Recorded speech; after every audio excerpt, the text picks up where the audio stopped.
গতকাল থেকে এসএসসি চেয়ারম্যানকে ঘেরাও করে রেখেছে চাকরিহারা শিক্ষক শিক্ষাকর্মীরা।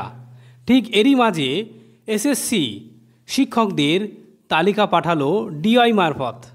এ নিয়ে কি খবর পাওয়া যাচ্ছে চলুন বন্ধুরা দেখে নেওয়া যাক। এই দেখুন বন্ধুরা, government of West Bengal, director of school education, আজকের তারিখ 22/4/2024, যেখানে বলা হচ্ছে the commissioner of school education West Bengal, the district inspector of school all district, সমস্ত ডিস্ট্রিক্টের উদ্দেশ্যে জানা যাচ্ছে। আপনারা জানেন যে স্পেশাল লিভ পিটিশন সিভিল নম্বর দেওয়া রয়েছে, যেটা আপনারা জানেন যে মধ্যশিক্ষা পর্ষদ একটা মিসলেনিয়াস অ্যাপ্লিকেশান করেছিলেন। তার পরিপ্রেক্ষিতে অনারেবল সুপ্রিম কোর্ট যারা 17 তারিখে একটা রায় দিয়েছেন, সেই রায়ে পরিষ্কার বলা হয়েছে যে যারা অযোগ্য নয় তাদেরকে আগামী 31শে ডিসেম্বর পর্যন্ত 2025 পর্যন্ত চাকরিতে বহাল থাকতে পারবেন।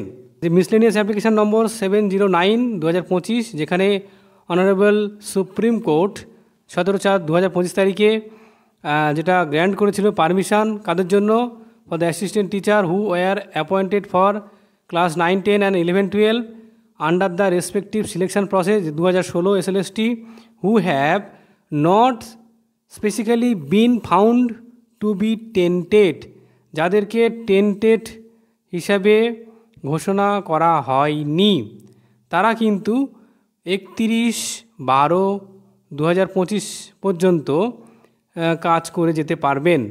এবং সেই জন্যই আজকে West Bengal school service commission has sent the list of assistant teacher who were appointed, যারা ক্লাস 9, 10, 11, 12 ওই যে 2016 সালে নিযুক্ত হয়েছেন, তারা পরিষ্কার বলা হচ্ছে who have not been specifically found to be tainted, যারা কিন্তু অযোগ্য নয় বা যাদেরকে অযোগ্য চিহ্নিত করা হয়নি, তাদেরকে তাদের লিস্ট পাঠানো হয়েছে ইমেল মারফত। এই দেখুন 22/4/2025 এই লিস্ট পাঠানো হয়েছে সমস্ত ডিআইকে।